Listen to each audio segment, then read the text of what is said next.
In November 2010, a new website appeared on the 9/11 truth scene, 911blogger.org. Billing itself as an alternative to perceived censorship and other whining about 911blogger.com, it was endorsed by the usual crop of shady websites promoting bogus theories, Holocaust revisionism, or both. The Rock Creek Free Press hit piece, strongly suspected to be written by Sheila Casey, was one of the features. So was Kevin arrested for domestic abuse parrot. But even some supporters pointed out there was something wrong with so obviously trying to hijack 911blogger.com branding, especially for the petty reason that, wow, the mods won't let us troll. It wasn't just childish, but possibly illegal. Confronted the site owner, Jeff Jacobucci did some fancy footwork, and soon all evidence of the attempted hijack of 911blogger.com search results vanished from the internet.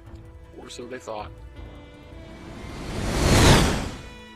Today, if you go to 911blogger.org, you'll be redirected to 9/11 News Central, who are currently trying to pretend the 911blogger.org fiasco didn't happen.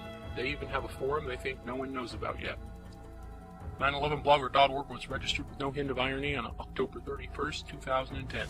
The site as laid out wasn't bad, assuming people don't know the history of the founders. The about page and rules sound reasonable, though again, to people who know the history, it's LOL hypocrisy. What is probably the first article was the Rock Creek Free Press hit piece about 9/11blogger. The date is the same as the domain registry, implying Jacobucci lost no time to publishing the Rock Creek Free Press slanderous crap once the site was live.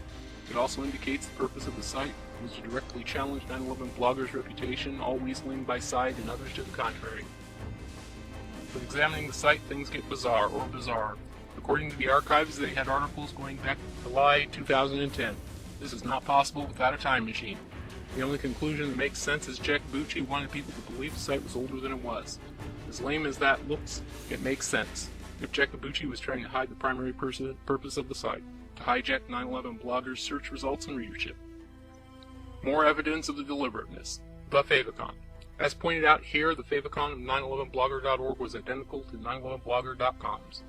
There's no known screenshot available, but a reconstruction would look like this. Jacobucci himself alludes to problems changing it, though he misnames it. Speculation as to why the favicon was changed is not probable. Jacobucci and Syed were already fielding inquiries about their dubious site and were probably already in the process of changing the domain favicon when people noticed.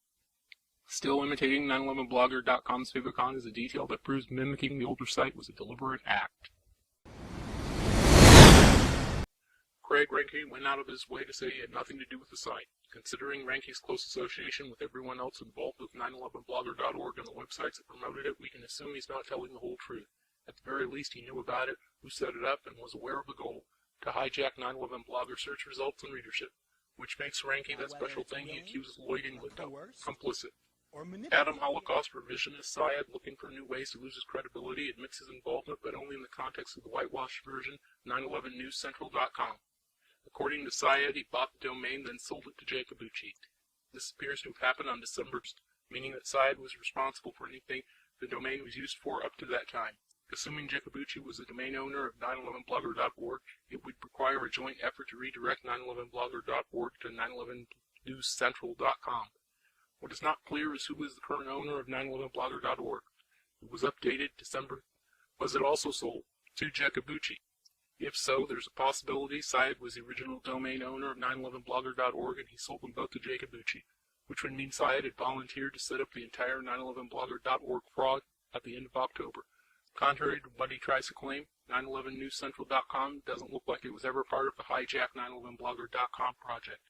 It was likely a domain Syed bought from another project that fell by the wayside, but gave him, Jacobucci, and Reinke a way out when things got hot.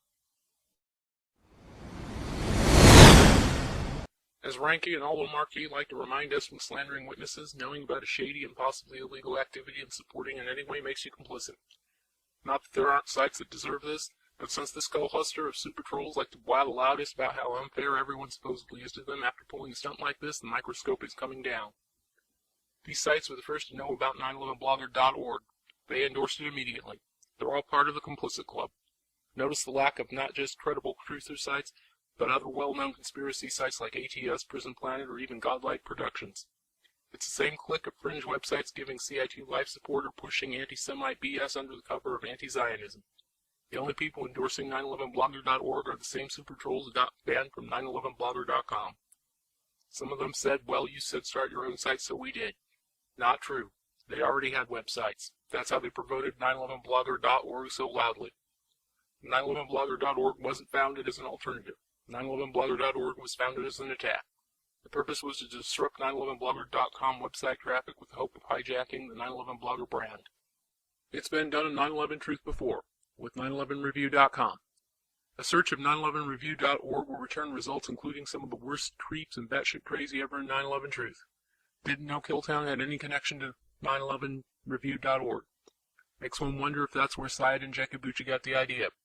Few people are aware of CIT's third quieter wheel, Dominic DiMaggio CIT, who's buddies with this Killtown person. It's not a stretch. Whoever responsible for 911review.org, some guy called Teammate Plus, passed the idea to CIT through Dom. The MO is too exact to be coincidence.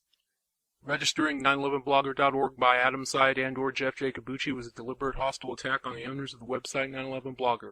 The same people claim they are victims of censorship, even though every single one of them had websites they could freely post what they wanted. Instead, they tried to hijack 911blogger search results and branding. If they couldn't use 911blogger.com, they weren't going to let anyone else use it. Sounds kind of like censorship, huh? 911blogger.org, now 911newscentral.com, is founded by, run by, promoted by the same creeps who want to revise the Holocaust, push batshit crazy theories, and attack witnesses as criminals. It's whitewash now. Looks innocent enough. Adam Syed is running around Facebook pretending this site is brand spanking new. They even lost this oh my god conspiracy art. What were they thinking? But it doesn't change the fact the original purpose of the site was to hijack another website. Can we be sure that still isn't the intent? And if it is, who's the target this time? Guess we'll find out.